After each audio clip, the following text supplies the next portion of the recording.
The heat hits you first. It is a physical thing, a solid wall of baked air.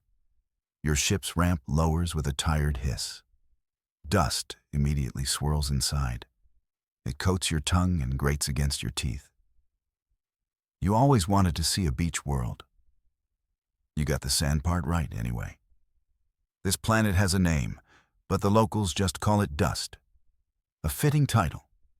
Crimson suns, 2 of them, hang in the bleached sky.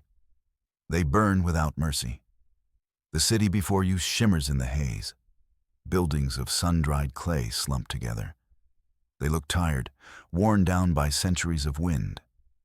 Towering above them are black metal spires. They are brutal and ugly. They do not belong here. They are the mark of the K, Thar. Your ship is impounded. Your cargo, confiscated. You are stranded. All you have are the clothes on your back and a powerful, unending thirst. You follow the slow shuffle of bodies toward the city center. The natives are thin, stooped figures. Their skin is like cracked leather. They move with a deep weariness that hurts to watch. In the main plaza, you see the source of their misery. A single, massive K, Thar water spigot. It drips once every 10 seconds. A long line of people waits patiently under the suns. They hold out cracked bowls and rusted cups. K-Thar guards stand nearby. Their chitinous armor gleams like polished obsidian. They carry long shock pikes. They look bored and cruel. You watch as a small child, no older than 5, darts from the line. The child tries to catch a drop on their tongue. A guard moves with startling speed. The butt of his pike slams into the ground. The shockwave sends the child sprawling into the dust. The child's mother cries out, but she stifles the sound. She knows what comes next. The guard points. He speaks in a series of harsh clicks. The mother is sent to the back of the line. Her hope of water is gone for the day. Your own throat feels like sandpaper. This is life on dust. It is a slow death by thirst. And the K, Thar are the ones turning the faucet. One drop at a time. Days blur into a single, scorching nightmare. You learn the routines of survival. You find shade where you can. You scavenge for anything of value. The K, Thar designated a massive junk field outside the city. It is a graveyard of forgotten technology. A mountain range of rusted metal and broken circuits. It is also your only hope. You climb over a mountain of debris. The metal is hot enough to cook on. Your eyes scan for a power cell, a salvageable data chip, anything to trade for a few drops of water. The K, Thar allow this. It keeps the desperate busy. It gives them a false sense of hope. You know this. But you scavenge anyway. Your foot slips on a loose plate of metal. You slide down a dune of scrap. You land hard in a small pocket within the junk. It is shielded from the suns, and something catches your eye. It is not the dull brown of rust or the gray of dust. It is a soft, metallic blue. It is half buried under a pile of frayed wires. You dig it out with your hands. It is a canteen. The design is elegant. Smooth curves and intricate etchings cover its surface. It is not a K, Thar design. It feels ancient. It feels alive. It is surprisingly heavy. You shake it. A sloshing sound comes from within. Your heart hammers against your ribs. Water. Your hands tremble as you unscrew the cap. The threads turn with impossible smoothness. You tilt it to your lips. You expect stale, lukewarm liquid. What you get is a shock. The water is cold, impossibly cold. It is pure. It tastes of mountain springs and clean, crisp air. It is the best thing you have ever tasted. You drink until you cannot drink any more. You drain the entire canteen. You gasp for breath, water dripping from your chin. The relief is so profound, it feels like a dream. You sit there for a moment, cradling the empty container. A treasure beyond price on this parched world. A few more hours of life. Then you feel it. A subtle shift in weight. The canteen in your hands grows heavier. You stare at it in disbelief. You shake it again. The sloshing sound is back. You open it. It is full to the brim. The same pure, cold water stares back at you. Your mind struggles to understand. Some kind of atmospheric condenser? But the air here is bone dry. You lift the canteen closer to your face. The etched patterns seem to shift in the dim light. And then you hear it. It is not a sound that enters your ears. It is a thought that blossoms in your mind. A whisper. It is faint, like a distant bell. It speaks a language you do not know. Yet you understand. It says, soon. You spend the next cycle hidden in the junk fields. You study the canteen. You drink your fill again and again. Each time, it refills itself within moments. The whispers continue. They are not words anymore. They are feelings, images, a flash of a green forest, the sensation of falling rain, memories of a world that is not dust. You realize this is more than a tool for survival. This is a secret, a weapon, and it belongs to you. The thought is exhilarating and terrifying. The Thar control everything because they control the water. This small blue canteen in your hands unravels their power. It is a drop of defiance in an ocean of despair. You make your way back to the city as the twin suns set. The oppressive heat lessens slightly. The shadows grow long and black. You clutch the canteen under your cloak. It feels warm now. It hums with a faint energy. You are no longer just a stranded smuggler. You are a person with a secret. And on a world like dust, that is the most dangerous thing you can be.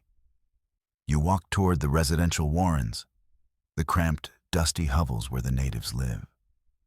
You pass the central plaza again. The line at the spigot is gone. The guards remain.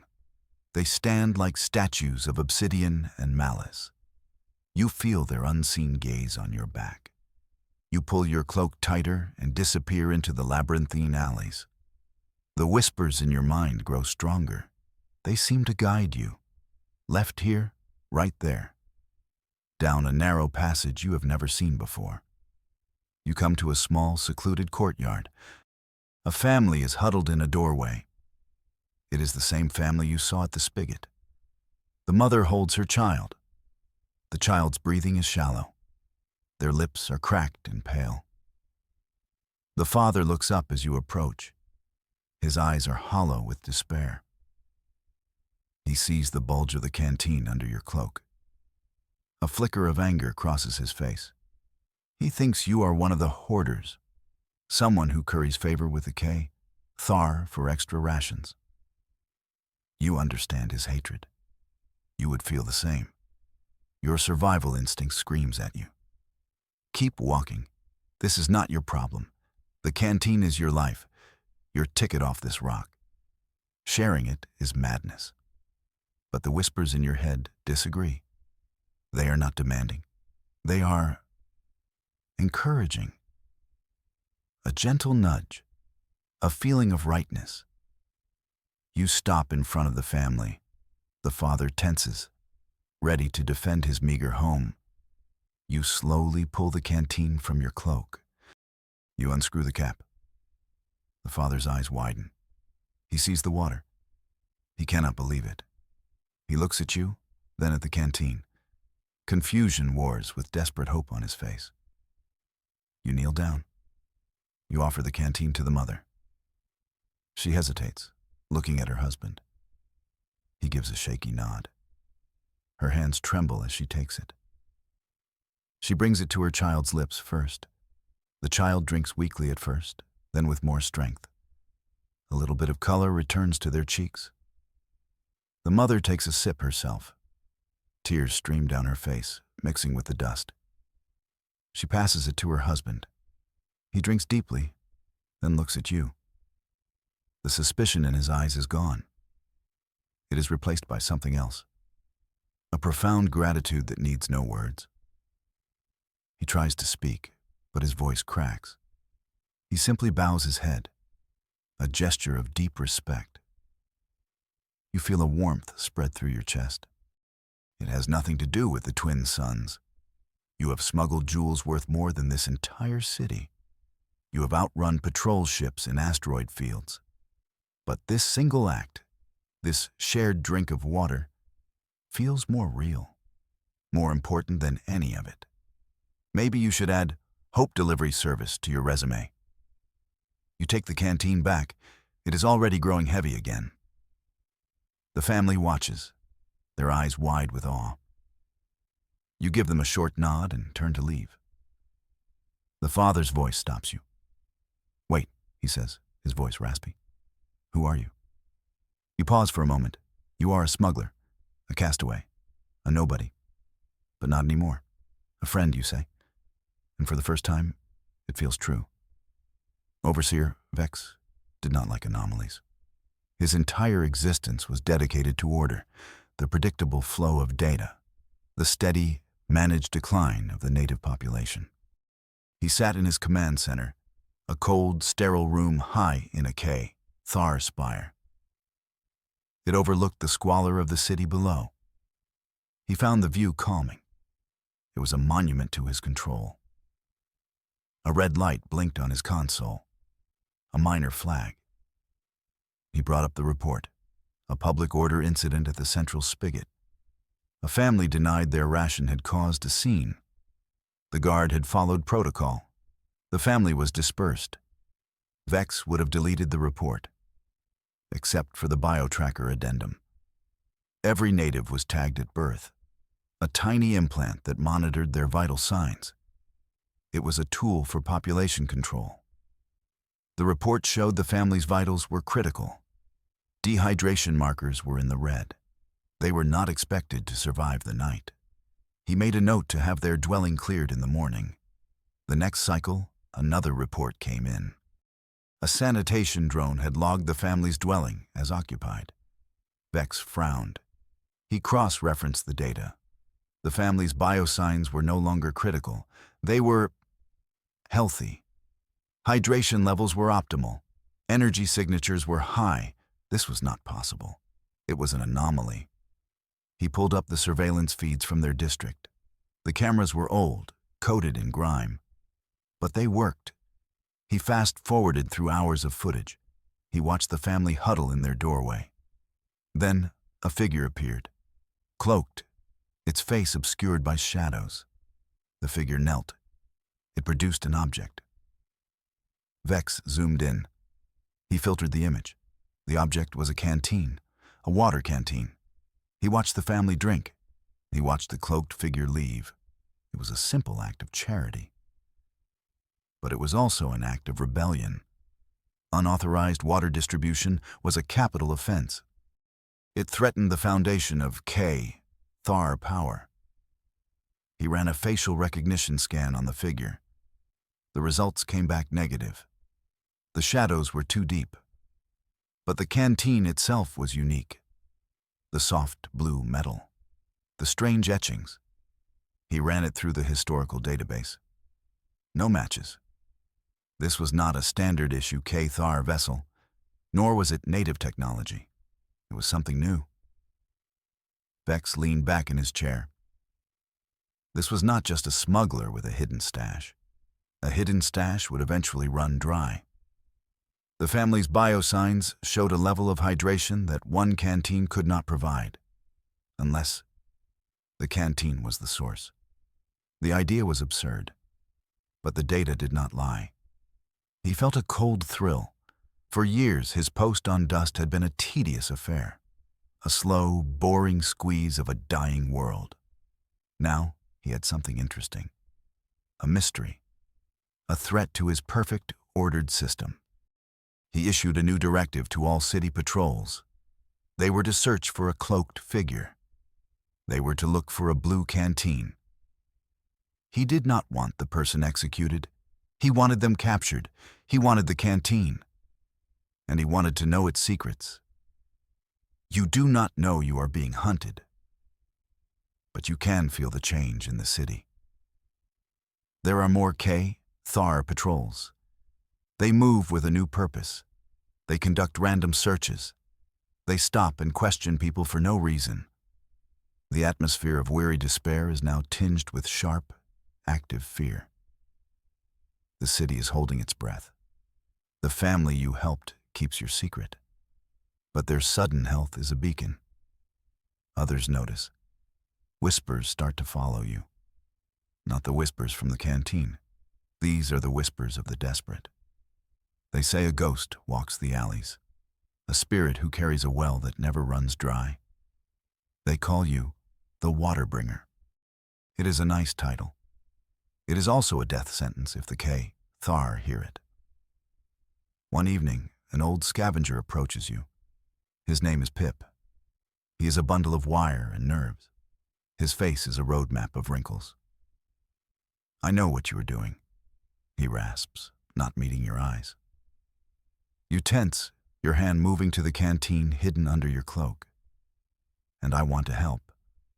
You are suspicious. Trust is a dead language on dust. But Pip does not ask for water. He offers information. He knows the city better than anyone. He knows the forgotten tunnels, the blind spots in the Thar patrols, the best places for a dead drop. "You cannot do this alone," he insists. "You try, and they will catch you. But us, we can be ghosts together." You test him. You give him a small task, a message to be delivered. He completes it perfectly. He becomes your first ally.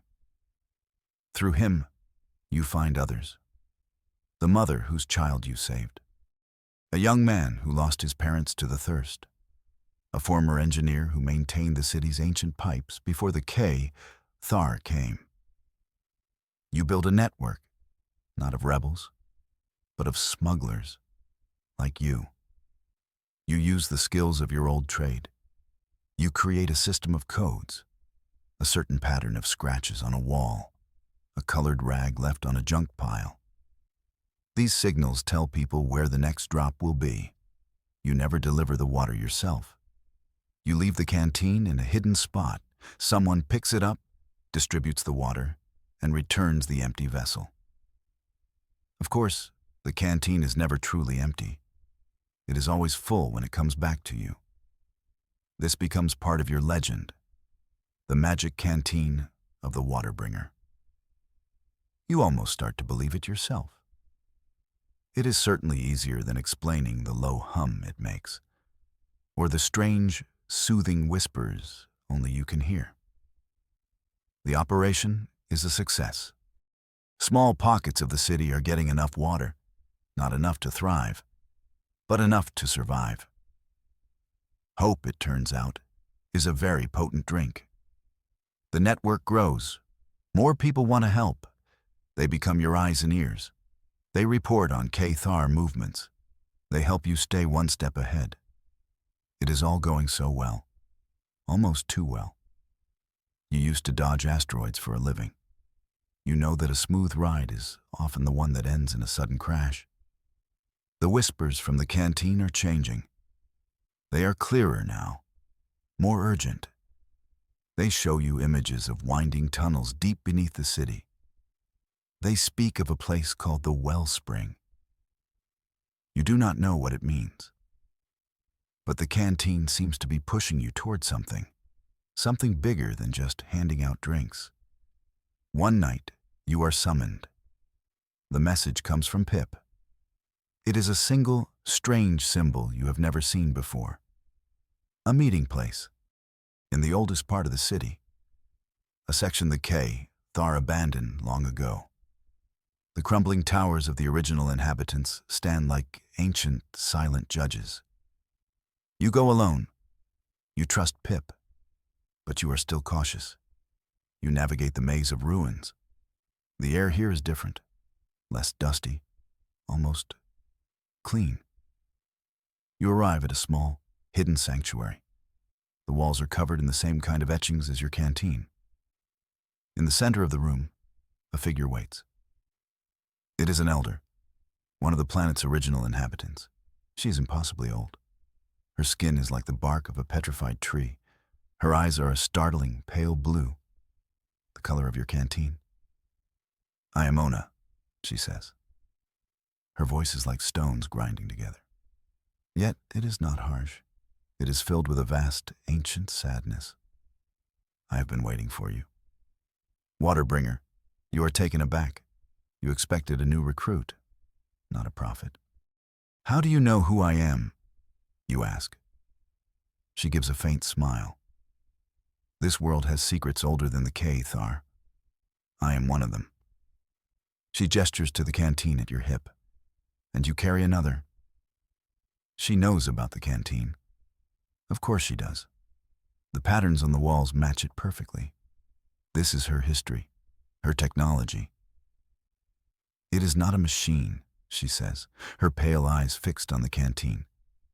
"Not just a machine. It is a key, a beacon, a voice that has been silent for 1,000 years. Her words echo the whispers you have been hearing, the feeling that this is about more than just water. "You have done well," Ona continues. "You have given my people hope, and for that I thank you. But your charity has a cost. Every time the canteen creates water, it sends out a signal, a faint pulse on a frequency the K, Thar, cannot detect. But they are not the only ones listening. A cold dread trickles down your spine. Listening for what, you ask? Ona's gaze becomes distant. She seems to be looking at something far away, something from a long time ago. "The K, Thar, did not conquer this world," she explains. "They were assigned to it. They are jailers. They watch over a great prison."